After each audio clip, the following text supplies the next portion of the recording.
Habang palaisipan pa rin sa housemates ang bisita, hindi nila alam ay kausap na ito ni Kuya sa confession room. Maligayang pagdating sa bahay ko.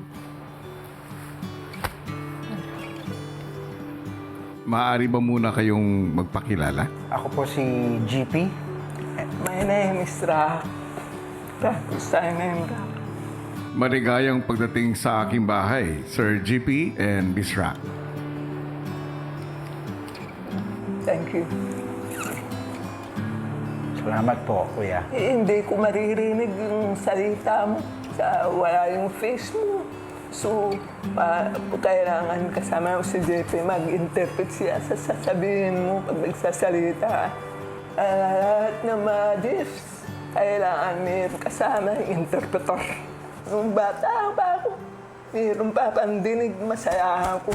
Nagkasakit ako na mataas yung fever ko, tapos masakit yung lalamunan ko na mayroon nakitang yung doktor na mga yellowish tonsil. Dinala ko sa iba-ibang doktor kasi hindi na tatanggal yung fever ko, yung doktor. Dinagdagan yung mga antibiotic gamot na sobrang hindi ko alam. Dami pala akong gamot. Nakita ko iba-iba yung gamot binibigay sa akin. Yung sabi nung last na doktor, ay nawala na yung pandinig ko kasi yung antibiotic mataas. Yung dose. Tapos nung mawala na yung pandinig ko, yung 7 years old, malungkot na. Napakatahimik ng mundo. Yung dati, nagigising ako sa umaga. Yung manok, tiyawag ng manok, naririnig ko, doon ako umigising.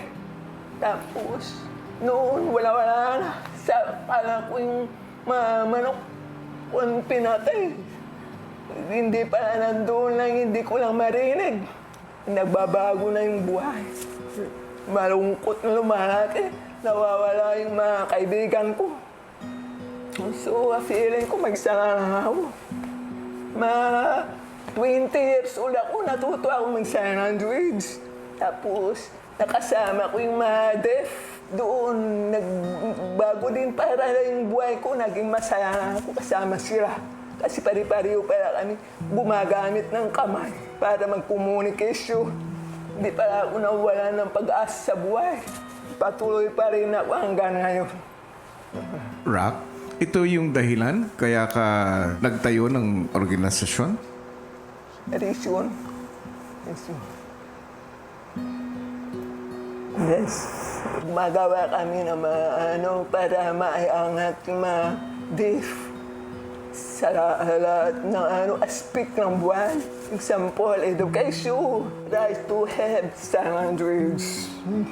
Bali, ang kakamay po ay, goal namin ay magkaroon ng awareness at pagbabago at equality, pangunawa kung gaano kalaki ang impact ng communication barrier sa mga deaf. Ang mga deaf po ay marginalized, nakakalimutan na napakalaki pala ng impact ng komunikasyon sa isang tao. Actually, meron pong more than 300 sign languages sa buong mundo. Tulad po sa atin, sa Filipino Sign Language. Ito po ay iba dahil ito po yung sariling lingwahe ng ating mga Pilipino deaf. Ito po ay mahalaga kasi yun po ay nagbibigay ng sarili nilang identity bilang mga Pilipino din. Kami papasalamat po sa inyo na mabigyan po ng awareness para po sa mga deaf, na matulungan natin sila. First time papasok, makita nila ako nagsasign dito. Magiging masaya yung deaf. Muna ito.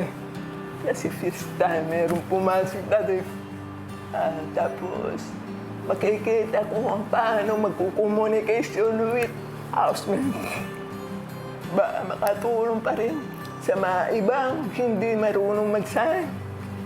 Ipapakita namin na kami pwede sa lahat ng genera. Ako rin naman ay ikinalulugod ko kayo unang makilala at pangalawa na makatulong ang bahay ko para sa layunin ninyo. Thank you. Thank you po.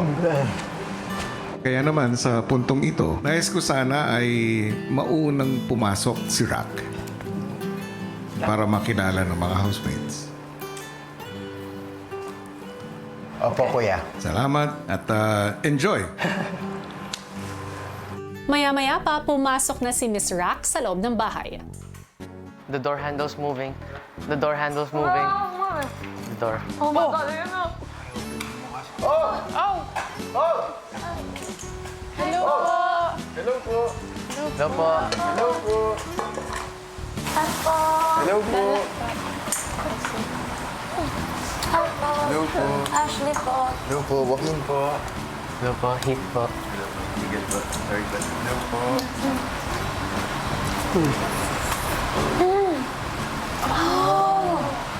Nagsa-sign language po siya, kuya. Hindi niya po kami, kuya, naririnig. So, nagulat po talaga ako, kuya. Sinabi ko po na deaf din po ako sa kanan kong tenga. Pero nakakarinig po ako sa kaliwang tenga, kuya. Thanks. Thank you po. Thank you po. Medyo nahirapan po kami dahil wala pong nagsa-sign language po sa amin. Nasa labas po yung iba.